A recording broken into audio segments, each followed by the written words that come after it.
Radhe Radhe, Har Har Mahadev. Welcome back to my YouTube channel. I am Anushka. In this video, we studied about the human geography, thoughts and the contour of time. ठीक है. In the previous video, we studied about the features of the human geography. इससे पिछले video में हमने जो natures की human geography की वो स्टडी की थी कि भाई ह्यूमन ज्योग्राफी का नेचर कैसा है, जहाँ पर हमने डिटरमिनिज्म, पोस्टमिनिज्म और नो डिटरमिनिज्म को स्टडी किया। पर इस वीडियो के अंदर हम स्टडी करेंगे human geography thought the corridor of time. इस वीडियो के अंदर हम ह्यूमन ज्योग्राफी को टाइम के साथ स्टडी करेंगे। Study of geography with the time, कि जैसे जैसे टाइम बीतता गया वैसे वैसे ज्योग्राफी चेंज होती है, कि टाइम के साथ ज्योग्राफी कैसे चेंज होती रही हम ये इस वीडियो में पढ़ेंगे। मतलब एक तरीके से हम ज्योग्राफी को टाइम से रिलेटेड पढ़ेंगे कि जैसे टाइम अलग अलग टाइम पीरियड में आप किस तरीके से ज्योग्राफी को स्टडी करते हैं, डिफरेंट टाइप में which type of geography available, different type में किस टाइप की ज्योग्राफी थी।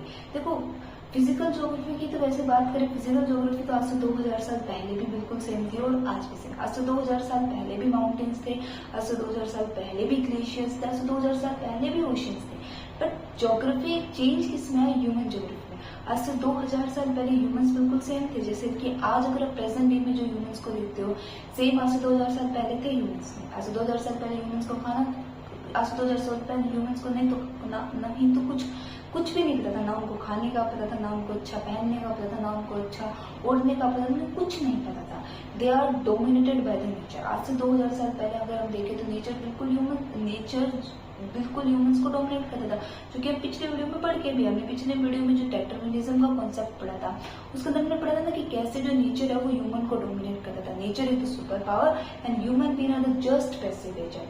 बट जैसे जैसे टाइम बीतता गया with the passage of time how geography change, specially in the context of human, humans कैसे चेंज होते रहे, ह्यूमन ज्योग्राफी कैसे कैसे टाइम के साथ चेंज होती रही, वो हम इस वीडियो के अंदर पढ़ेंगे। मेनली 4 अप्रोचेस जो होते हैं हम इस वीडियो के अंदर पढ़ेंगे। 2 अप्रोच मैं आपको नेक्स्ट वीडियो में पढ़ाऊंगी, ठीक है। जो हमारी पहली अप्रोच है एक्सप्लोरेशन एंड डिस्क्रिप्शन, ये अर्ली कॉलोनी पीरियड के टाइम पे, यानी कि जैसे ही आप कह सकते हो कि भाई कॉलोनी का पीरियड जो स्टार्ट ही हुआ था, यानी कि ब्रिटिशर्स ने आज पूरे वर्ल्ड पे ब्रिटिशर्स ने राज किया था। तो ब्रिटिशर्स ने सिर्फ राज करना स्टार्ट ही करा था, अपनी डिफरेंट कंट्रीज को कॉलोनी बनाना स्टार्ट ही करा था। उस टाइम पर ज्योग्राफी कैसे थी, उस टाइम पर ह्यूमन ज्योग्राफी कैसे थी? देखो ह्यूमन ज्योग्राफी में हम हर चीज ह्यूमन से रिलेटेड पढ़ेंगे, जहाँ पर हमारा मेन आइडिया क्या रहेगा, ह्यूमन और उसके आसपास थिंग जो होती है वो इवॉल्व करेगी, ठीक है। कि मेन आइडिया तो हमारा ह्यूमन रहेगा। तो जब कॉलोनी पीरियड यानी कि अर्ली कॉलोनी पीरियड, यानी कि जब ब्रिटिशर्स ने अपनी कॉलोनी बनानी ही स्टार्ट करी थी वर्ल्ड के अंदर, उस टाइम पर ज्योग्राफी कैसी थी, उस टाइम पर हम ज्योग्राफी को कैसे स्टडी करेंगे? तो in this approach exploration and description, यानी कि आज से जब अगर हम 1750 की बात कर ले, इंडस्ट्रियल रेवोल्यूशन के टाइम की बात कर ले, उससे भी कुछ थोड़ी पहले की बात कर ले 1400 के टाइम पे, उस टाइम पर लोग ज्योग्राफी को क्या समझते? उस टाइम पर एक अप्रोच आई थी, उस टाइम पर सिर्फ क्या होता था एक्सप्लोरेशन एंड डिस्क्रिप्शंस, कि लोग क्या करते थे उस टाइम पर लोगों को वर्ल्ड का पता नहीं था। देखो आज हम ज्योग्राफिकली हर एरिया के बारे में, हमें चाइना का पता है कि चाइना ज्योग्राफिकली किस एरिया में लोकेटेड करता है, इंडिया ज्योग्राफिकली हम लैटिट्यूड और लॉन्गिट्यूड पता है इंडिया का। उस टाइम पर तो लोगों को कंट्रीज का नाम भी नहीं पता था। उस टाइम पर तो वास्को डी गामा को ये भी नहीं पता कि इंडिया कहाँ पर है। उससे वास्को डी गामा तो गलती से इंडिया को फाइंड आउट करा था, वास्को डी गामा ने तो गलती से इंडिया को फाइंड आउट करा था। तो उस टाइम पर तो लोगों को यही नहीं पता था कि वर्ल्ड में कितनी कंट्रीज है, कौन सी कंट्री का क्या नाम है। अमेरिका डिस्कवर कर रहे थे, यानी कि उस टाइम पर तो ह्यूमंस क्या कर रहे थे, डिस्कवर कर रहे थे। तो इसीलिए इस अप्रोच का नाम है एक्सप्लोरेशन एंड डिस्क्रिप्शन, यानी कि पहले उन्होंने एक्सप्लोर करा, डिस्कवर करा, फिर उसका डिस्क्रिप्शन, उसका नाम रखा। तो in this approach new countries are identified and shown in the map. इस अप्रोच के अंदर नई नई कंट्रीज को आइडेंटिफाई करा गया, उन्हें मैप के अंदर शो कराया नई कंट्री, जैसे कि इंडिया, अमेरिका जैसे कंट्री। जैसे कि जो ब्रिटिशर्स थे उन्होंने अपनी कॉलोनी की जो थिंकिंग आई थी कि वो दूसरे डिफरेंट कंट्रीज में जाएंगे, उन्हें अपनी कॉलोनी बनाएंगे, उन्हें अपना गुलाम बनाएंगे। तो जब वो दूसरी कंट्रीज में जा रहे थे तो भी उन्होंने पूरे वर्ल्ड को डिस्कवर कराना, वो एक जगह पे लिमिटेड तो नहीं रहना। इंग्लैंड वाले जो थे, जो ब्रिटिशर्स हम पे राज करके गए, ब्रिटिशर्स इंडिया को गलती से ढूंढना था। आपको पता नहीं कि ब्रिटिशर्स तो कुछ और ढूंढने गए थे, पर उनको मिल गया इंडिया, और ऐसा इंडिया मिला फिर तो उन्होंने 200 साल से पहले इंडिया को छोड़ा ही नहीं, है ना। हमें पता नहीं कि 200 साल से पहले उन्होंने इंडिया को छोड़ा नहीं, ऐसा इंडिया मिला। ब्रिटिशर्स ने अमेरिका को डिस्कवर करा, ब्रिटिशर्स ने ऑस्ट्रेलिया, न्यूजीलैंड, बहुत सारी कंट्रीज थी जिन्होंने उन्होंने ही डिस्कवर किया, एक्सप्लोर करा, घूमे, वो पूरे वर्ल्ड के अंदर घूमे, वो अपनी कंट्री से बाहर निकल के वर्ल्ड के अंदर अलग शिप्स के अंदर जो जितने भी यूरोपियन ट्रेडर्स थे, ट्रैवलर्स थे, वो क्या करते अपनी शिप्स के अंदर निकलते थे और जहां पर भी उन्हें लैंड दिखता तो उस लैंड का वो अपना कोई नाम रख देते थे, जैसे उन्होंने अमेरिका का नाम रखा, फिर उन्होंने ऐसे अलग अलग कंट्रीज को फाइंड आउट करा था। तो उस टाइम पर जो अप्रोच थे, उस टाइम पर हम ज्योग्राफी को क्या कर रहे थे, उस टाइम पर अगर हम बात करें ज्योग्राफी को स्टडी करने का हमारा मोटिव क्या था कि भाई एक्सप्लोरेशन एंड डिस्क्रिप्शन। उस टाइम पर सिर्फ एक्सप्लोर हो रही थी, उस टाइम पर कंट्रियां जो थी वो डिस्कवर हो रही थी। आज से अगर हम 1400 के टाइम पर में 1400 सेंचुरीज में चल रहे, 14th सेंचुरी 15th सेंचुरी में, तो उस टाइम पर सिर्फ कंट्रीज डिस्कवर हो रही थी। वर्ल्ड की आधी से ज्यादा कंट्री के तो लोगों को नाम ही था। तो that's why in this approach new countries are identified, नई नई कंट्रीज को आइडेंटिफाई करा गया, उन्हें मैप पे शोन करा गया, नए नए डिवाइसेस को डेवलप करा गया सर्टेन फिनोमिनास के लिए। सर्टेन फिनोमिना जैसे नए नए devices, for example miracle scale, barometers, in devices को फाइंड आउट करा गया, डिवाइसेस को बनाया गया। लोगों को पता चला कि अर्थक्वेक को जो मेरिकल स्केल होता है उससे फाइंड आउट कर सकते हैं, अर्थक्वेक का मैग्नीट्यूड भी फाइंड आउट कर सकते हैं। स्केल्स बनाए गए, अलग अलग इंस्ट्रूमेंट, इक्विपमेंट बनाए गए, जिससे क्या कहते हैं डिफरेंट फिनोमिना जो फिजिकल ज्योग्राफी से, जैसे कि सुनामी को प्रेडिक्ट करने के लिए कुछ इंस्ट्रूमेंट्स बनाए गए, अर्थक्वेक को प्रेडिक्ट करने के लिए इंस्ट्रूमेंट बनाए गए, यानी कि डिफरेंट इंस्ट्रूमेंट्स बनाए गए, डिफरेंट प्रोडक्ट्स को सर्टेन, जैसे कि कहते हैं ना कि सर्टेन डिवाइसेस को डेवलप करेगा, डिफरेंट डिवाइसेस को डेवलप करेगा, ताकि वो नए नए फिनोमिना उनको देखने को मिल रहे थे, ठीक है, नए नए फिनोमिना उनको देख रहे थे, उनको सोल्यूशन फाइंड, जैसे कि अर्थक्वेक आ रहा था, उन्होंने फिर जो हमारे साइंटिस्ट थे, जो हमारे ज्योग्राफर्स थे, उन्होंने एक स्केल बना दिया, एक मैग्नीट्यूड स्केल बना दिया, एक रिक्टर स्केल बना दिया, मेरिकल स्केल बना दिया, जिससे वो क्या करते थे, जिससे वो फाइंड आउट करते थे कि कैसे अर्थक्वेक आता है, कितने मैग्नीट्यूड का आएगा, कहाँ पर आ सकते हैं, ताकि उससे बचने के तरीके ढूंढ सके, हो सुनामी से बचने के तरीके ढूंढ सके, वोल्केनो से बचने के तरीके ढूंढ सके।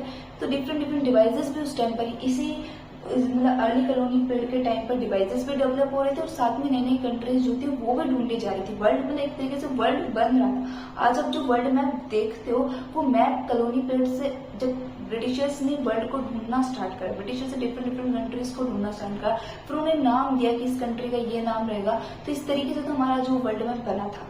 तो उस टाइम पर अगर हम बात करें 14th centuries, 12th century, 30th centuries की अगर हम बात करें, जैसे ही मुगल अंपायर यहाँ से चले गए थे, उस टाइम पर अगर हम बात करें तो एक्सप्लोरेशन एंड डिस्क्रिप्शन ज्यादा हो रही थी। लोग क्या करते थे, एक कंट्री से दूसरी कंट्री, जैसे कि इंडिया को चाइना के बीच में सिल्क रूट हो गया, एक कंट्री से दूसरी कंट्री में डिस्क्रिप्शन कर रहे थे, नई नई चीजों को ढूंढ रहे थे, एक्सप्लोर कर रहे थे, ठीक है। जैसे कि scholars explore the world to identify the new features, scholars ने पूरे वर्ल्ड को एक्सप्लोर करा ताकि वो नए नए फीचर्स को आइडेंटिफाई कर सके।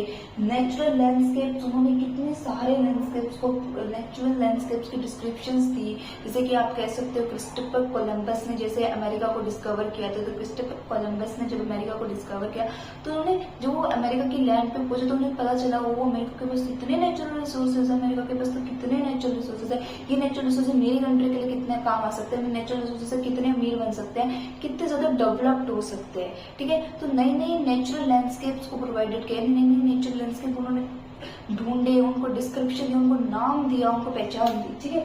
तो ये थी हमारी एक्सप्लोरेशन एंड डिस्क्रिप्शन, जो कि अर्ली कॉलोनी पीरियड से आप कह सकते हैं around 14th to 13th century start हो गई थी। फिर थी हमारी रीजनल एनालाइजेशन, जो कि लेटर कॉलोनी पीरियड, यानी कि कॉलोनी पीरियड के बाद जो अप्रोच थी, कॉलोनी पीरियड के बाद जो टाइम पीरियड था, उस वहां पर ज्योग्राफी को कैसे स्टडी किया जाता है, ह्यूमन ज्योग्राफी को, वहां पर सर्टेन रीजन्स को आइडेंटिफाई करके, बहुत सारे रीजन्स को जो था वो आइडेंटिफाई करा गया अलग अलग बेसिस पर, ठीक है। जैसे इंडिया को आइडेंटिफाई करा गया, उसके इंडिया को आइडेंटिफाई करा किस चीज के लिए, उसकी वेल्थ के लिए, कि इंडिया को सोने की चिड़िया कहते हैं, कि इंडिया के पास इतना सोना है, इंडिया के पास इतनी स्पाइसेस है।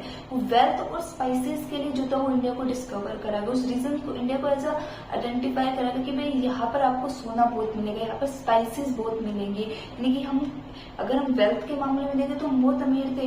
हम 18th सेंचुरी तक तो हमारे पास 18th सेंचुरी तक we and China are the most wealthiest country in the world, की हम और चाइना सबसे वेल्थीस्ट कंट्री थे वर्ल्ड के अंदर। बट वेल्थी के अलावा हम किस लिए जाने जाते हैं, हम अपनी स्पाइसेस के लिए जा रहे थे, हम अपने मसाला के, जो गोरे लोग होते हैं, जो मतलब ब्रिटिशर्स थे, इन्हें ये उबाल के खाना खाते थे, इनको नहीं पता था कि कुछ स्पाइसेस नाम की भी चीज होती है, मिर्च मसाला नमक ये चीज भी होती है। कच्चा खाना खाते थे, रो खाते थे, इन्हें पका के खाना हमने सिखाया, इनको स्पाइसेस हमने दिया। जो वर्ल्ड में ये इतना मसालेदार खाना खाते हैं, पूरा वर्ल्ड आज जो मसालेदार खाना खाता है, उनकी जो स्पाइसेस थी वो इंडिया ने नहीं दी। तो इंडिया को उसके स्पाइसेस की बेसिस पर, उसकी ज्योग्राफी की बेसिस पर, उसके लोगों के बेसिस पर, आप कह सकते हो उसकी आपके लोगों के बेसिस पर, ज्योग्राफी के बेसिस पर, स्पाइस के बेसिस पर, बहुत सारे डिफरेंट थिंग जो थी इंडिया के अंदर थी, उसके वेल्थीनेस की वजह से, कितना सोना गोल्ड की वजह से, सिल्वर्स की वजह से आइडेंटिफाई करा गया। रीजन डिफरेंट रीजन को ढूंढे गए, उनको कैटेगरी कर दी कि ये रीजन इसलिए जाना जाएगा। जैसे कि आज अगर हम बात करें मेडिटेरियन रीजन किसलिए जाना जाता है, कि भाई मेडिटेरियन रीजन पर सिट्रस फ्रूट की जो वेजिटेबल होती है वो ज्यादा होती है, यानी कि जो सिट्रस जो खट्टे फ्रूट्स होते हैं वो ज्यादा मेडिटेरियन रीजन में आपको उगने को मिलेंगे। अगर हम श्रीलंका की बात करें तो श्रीलंका को अगर हम वेजिटेशन के मामले तो श्रीलंका में आपको टी की खेती ज्यादा मिल जाएगी, इंडिया में आपको व्हीट एंड राइस की खेती ज्यादा मिलेगी। तो आज वर्ल्ड में भी अगर हम देखें तो डिफरेंट कंट्रीज डिफरेंट रीजन के लिए फेमस है, हर कंट्री अलग चीज के लिए फेमस है। आज अगर हम अफगानिस्तान की बात करें तो अफगानिस्तान भी किसी न किसी चीज के लिए फेमस है। अगर हम अभी रिसेंटली बात करें जैसे अफगानिस्तान कारपेट्स के लिए काफी फेमस है। अफगानिस्तान में जो कारपेट्स होते हैं ना जो हम बनाते हैं बहुत अच्छे बनते हैं। नेपाल शूज के लिए होगा, चाइना अपनी टेक्नोलॉजी के लिए, जापान अपनी टेक्नोलॉजी के लिए फेमस है। जापान अपनी टेक्नोलॉजी के लिए आइडेंटिफाई किया जाता है, लोग जापान को उसकी टेक्नोलॉजी की वजह से जानते हैं। इंडिया को लोग उसकी पॉपुलेशन की वजह से, उसकी यूनिटी की वजह से जानते हैं। लोग आज इंडिया को लोग मतलब उसकी जो यूनिटी है ना उसकी वजह से ज्यादा जानते हैं, उसकी पॉपुलेशन की वजह से ज्यादा, ह्यूमैनिटी का जो कॉन्सेप्ट है तो उसकी वजह से ज्यादा है। इंस्टेंट ऑफ ये अगर हम तो इंडियन बने तो हम तो अपने इंडिया को एज अ पॉजिटिव ही लेंगे, ठीक है। हाँ बाकी लोग बोल देते हैं कि भाई डिफरेंट तरीके से इंडिया को जाना जाता है, बट मेरे अकॉर्डिंग इंडिया को उसकी यूनिटी के लिए जाना जाता है। मैं अगर कहूँगी मेरा ओपिनियन क्या, आज इंडिया वर्ल्ड में एक ऐसी कंट्री है जहाँ पर इतनी डाइवर्स पॉपुलेशन है, पर स्टिल इतनी डाइवर्स आप कह सकते हो पॉपुलेशन है कि मतलब अलग अलग कल्चर, अलग अलग रिलीजन, अलग अलग लोगों को खाने का तरीका, पहनने का तरीका, बोलने का तरीका, लोगों की हर चीज में आपको डिफरेंस तरीका है, पर वो स्टिल यूनाइटेड है। मैं अपने इंडिया को यूनिटी की वजह से जानती हूँ, ठीक है। आप किस लिए जानते हो मुझे बताना। Reasons are identify in certain category using the systematic approach. Different reasons को आइडेंटिफाई करा गया, डिफरेंट रीजंस को आइडेंटिफाई करा गया यूजिंग द सिस्टमेटिक अप्रोच। एक सिस्टमेटिक तरीके से जो होता है वो रीजंस को आइडेंटिफाई करें, एक सिस्टमेटिक तरीके से जो होता है चीजों को फाइंड आउट करा गया और फिर उनको सोल्यूशंस ढूंढे गए, ठीक है। सिस्टमेटिक तरीके से कि ये रीजन जो होता है वो इसलिए जाना चाहिए, ये रीजन जो होता है वो इसलिए जाना चाहिए। ये रीजन जैसे कि अगर हम जापान की बात करें तो जापान अपनी टेक्नोलॉजी के लिए फेमस रहेगा, आप कह सकते हो। जापान में वो जो ड्रॉबैक्स है, पर जापान फेमस किसके लिए, अपनी टेक्नोलॉजी के लिए। इंडिया अपनी पॉपुलेशन के लिए फेमस, आज इंडिया वर्ल्ड में नंबर 1 पॉपुलेशन में, ठीक है। जैसे cold region, temperate region, equatorial region, climate के बेसिस पर रीजन को आइडेंटिफाई कर दिया गया कि भाई 0 डिग्री के पास जितना भी एरिया रहेगा, 0 डिग्री के पास जो भी कंट्रीज रहेंगी वो इक्वेटोरियल रीजन के अंदर आ जाएंगी। फिर 0 डिग्री से थोड़ी सी ऊपर जाओगे यानी कि आप 65 to 35 डिग्री नॉर्थ की तरफ जाओगे, हाई टेम्परेट रीजन में आ जाओगे आप, ठीक है, टेम्परेट रीजन में आ जाओगे। फिर अगर आप बिल्कुल 90 डिग्री नॉर्थ में चले जाते हो तो आप पोलर रीजन में आ जाओगे। तो क्लाइमेट के बेस पे रीजन को आइडेंटिफाई करा है, वेजिटेशन के बेस पे करा है, उनके कल्चर की वजह से करा है, सोशल की वजह से करा है, हर चीज पे रीजन को आइडेंटिफाई करा। फिर हमारी जो थर्ड अप्रोच आती है वो आती है एरियल डिफरेंशियल, जो कि 1930 के बाद यानी कि इंटर वॉर पीरियड, यानी कि इंटर वॉर पीरियड का मतलब है कि जब फर्स्ट वर्ल्ड वॉर खत्म हो गया था और सेकेंड वर्ल्ड वॉर स्टार्ट होने लगा, तो वो जो टाइम पीरियड था वहां पर ज्योग्राफी को किस तरीके से स्टडी किया जाता है, एरियल डिफरेंसेस को, ह्यूमन ज्योग्राफी को किस तरीके से स्टडी किया जाता है, एरियल डिफरेंस, यानी कि जब फर्स्ट वर्ल्ड वॉर खत्म हो गया था और सेकेंड वर्ल्ड वॉर स्टार्ट हो रहा था। Study of uniqueness of any region, कि भाई किस लिए ज्योग्राफी को स्टडी करा जा रहा था, यूनिकनेस के लिए, किसी भी एरिया की यूनिकनेस के लिए, कि भाई ये एरिया दूसरे एरिया से डिफरेंट क्या, ऐसा क्या है इस एरिया के अंदर जो दूसरे एरिया के अंदर नहीं है, ऐसा क्या है इस कंट्री के अंदर जो दूसरे एरिया के अंदर नहीं है। मतलब डिफरेंट कंट्रीज के बीच में, डिफरेंट एरियाज के बीच में वेरिएशन देखे गए, उनकी यूनिकनेस देखा कि why this area or the country is different from the that country or particularly that country, कि भाई ये एरिया या फिर ये जो कंट्री है ये उस दूसरी कंट्री से डिफरेंट क्या है, उस ये कंट्री हमें क्या प्रोवाइड कर रही है, वो कंट्री हमें क्या प्रोवाइड कर रही है, अपनी यूनिकनेस, हर एरिया को उसकी यूनिकनेस के लिए जाना गया। Study of cause of the found of variation between the regions, की भाई क्यों वेरिएशंस हैं। अगर हम बात करें मेडिटेरियनिज्म में, फॉर एग्जांपल मेडिटेरियनिज्म की बात करूँ, अगर मैं ज्योग्राफी से रिलेटेड आपको एग्जांपल दूं कि मेडिटेरियनिज्म में सिट्रस फ्रूट ज्यादा होता है, सिट्रस फ्रूट की ज्यादा, but what is the reason why citrus fruit mediterraneanism में आपको ज्यादा मिलेगा बट इंडियनिज्म में क्यों नहीं मिलेगा? Because of climate difference. Mediterraneanism में आपको क्लाइमेट डिफरेंट मिलेगा, और अगर हम इंडिया वाले रीजन की बात करें तो वहाँ आपको क्लाइमेट डिफरेंट मिलेगा। तो क्लाइमेट डिफरेंस की वजह से हम देखेंगे कि आपको जो फूड क्रॉप है उसमें डिफरेंस देखने का, तो ये यूनिकनेस होगी ना उस एरिया की, ठीक है। स्टडी जो होती है वो study of change take place from any particular region, कि भाई स्टडी किसी भी पर्टिकुलर रीजन को चूज कर लेगा, उसकी स्टडी करेगा कि भाई इस एरिया में आपको क्या मिल सकता है और why this area is different from the other area, ठीक है। तो सिंपली अगर मैं बात करूँ मोटा मोटा तो एरिया डिफरेंशियल के बारे में स्टडी करा गया। फिर जो थी हमारी फोर्थ अप्रोच आती है स्पेशियल ऑर्गेनाइजेशन, जो कि 1950 से लेकर 1960 की पीरियड, 1950 से लेकर 1960 का पीरियड था। वहां पर ह्यूमन ज्योग्राफी को जो स्टडी करने का तरीका था, वहां पर ह्यूमन ज्योग्राफी को जिस प्रोसेस स्टडी किया जाता वो थी स्पेशियल ऑर्गेनाइजेशन। यहाँ पर आप क्या करते हो कि स्टडी करते हो ज्योग्राफी को using the law of physics, यानी कि फिजिक्स के जो लॉ थे उसका यूज करके आप ज्योग्राफी को स्टडी करते हो। फिजिक्स का लॉ जैसे कि कोरिलेस फोर्स जैसा कॉन्सेप्ट हो गया। कोरिलेस फोर्स क्या होती है? कोरिलेस फोर्स रिस्पॉन्सिबल है विंड के मूवमेंट के लिए, विंड के जो मूवमेंट में चेंज के लिए जो कोरिलेस फोर्स है वो रिस्पॉन्सिबल है। कोरिलेस फोर्स हमारे फिजिक्स जो है, तो फिजिक्स के कॉन्सेप्ट को यूज करके ज्योग्राफी, फिजिक्स के कॉन्सेप्ट को ज्योग्राफी में यूज कर नए फिनोमिना का रिजल्ट देखा गया कि भाई विंड्स का जो मूवमेंट है इसके पीछे कौन सी फोर्स रिस्पॉन्सिबल है, जो टाइड्स आते हैं उनके पीछे कौन सी फोर्स रिस्पॉन्सिबल है, यानी कि फिजिक्स का यूज करके ज्योग्राफी की स्टडी करी गई। Study of how the things spaced over the earth surface, की कैसे अर्थ सरफेस पे स्पेस्ड है, क्योंकि स्टडी करके कि कैसे अर्थ सरफेस पे जो चीजें हैं वो एक दूसरे से स्पेस मतलब कैसे, मतलब जैसे कि अगर हम बात करें जो 90 डिग्री नॉर्थ के पास आपको 90 डिग्री नॉर्थ के पास आपको फिर बिल्कुल आइस मिल जाएगी। फिर आप 90 डिग्री नॉर्थ से थोड़ा सा नीचे की तरफ आओ, यानी कि 35 डिग्री 65 डिग्री नॉर्थ के पास आओ, आपको टेम्परेट रीजन पे आपको बिल्कुल क्लाइमेट अलग दिखेगा। टेम्परेट रीजन पर मतलब आपको ऐसा दिखेगा कि भाई थोड़ा सा अच्छा क्लाइमेट भी बहुत एक ऐसा क्लाइमेट दिखेगा जो मतलब एक प्लेजेंट क्लाइमेट जो सबको बहुत अच्छा लगता है। जैसे कि हमारे इंग्लैंड में जो क्लाइमेट होगा, इंग्लैंड में मतलब ना सर्दी ना गर्मी, मॉडरेट सा क्लाइमेट रहता है, प्लेजेंट क्लाइमेट रहता है। फिर अगर आप उससे नीचे आ जाओगे तो आपको इक्वेटोरियल रीजन पे आ जाओगे तो वहां पर आपको ह्यूमिडिटी, गर्मी मतलब ह्यूमिडिटी और आप कह सकते हो हॉटनेस इतनी ज्यादा दिखेगी, आपको मतलब बारिश ज्यादा दिखेगी, ठीक है। तो ये फाइंड आउट करी गई कि भी कैसे things spaced over the earth surface, और अर्थ सरफेस पे कैसे चीजें रखी गई हैं, अर्थ सरफेस पे कैसे है चीजें। आप कह सकते हो अंटार्कटिका वाले कॉन्टिनेंट पर आप कह सकते हो आइस है।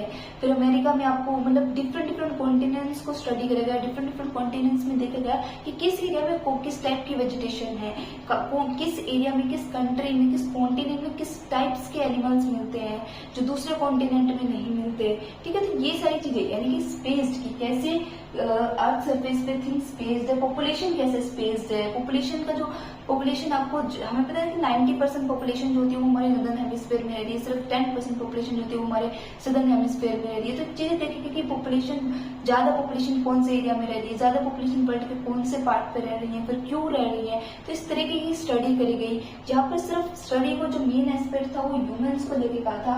जहाँ पर हमने स्टडी करा ज्योग्राफी को टाइम के साथ, कि जैसे जैसे टाइम बीतता गया, with the passage of time, how with the passage of time कैसे कैसे ज्योग्राफी भी चेंज होती है, with the passage of time geography is also change. Human geography ज्यादातर चेंज हुई, बिकॉज मैंने बताया कि फिजिकल ज्योग्राफी में तो कोई चेंज नहीं आया। आज से 2000 साल पहले भी हिमालयाज की हाइट सेम थी और आज भी हिमालयाज की हाइट सेम है, बट ह्यूमंस में काफी चेंज हो गया। आज से 2000 साल पहले टेक्नोलॉजी नहीं थी, आज टेक्नोलॉजी, आज से 2000 साल पहले तो ह्यूमंस बिल्कुल नेचर्स के द्वारा डोमिनेटेड किया जाता है, कि नेचर जैसा ह्यूमन को कहते, जो मैंने पिछले वीडियो में आपको कहा कि जैसा नेचर ह्यूमन को कहते थे वैसा ह्यूमन करते थे। बट अगर हम आज की बात करें तो आज काफी हद तक ह्यूमंस ने नेचर को कंट्रोल में रखा हुआ टेक्नोलॉजी की हेल्प से।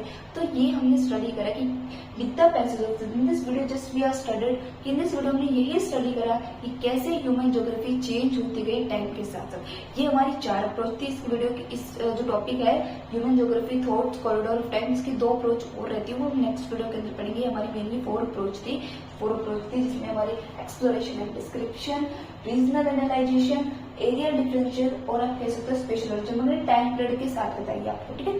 तो आई होप आपको वीडियो अच्छी लगी। अगर आपको अच्छी लगी तो प्लीज मेरे चैनल को सब्सक्राइब करना, लाइक करना, कमेंट करना और शेयर करना। Thank you.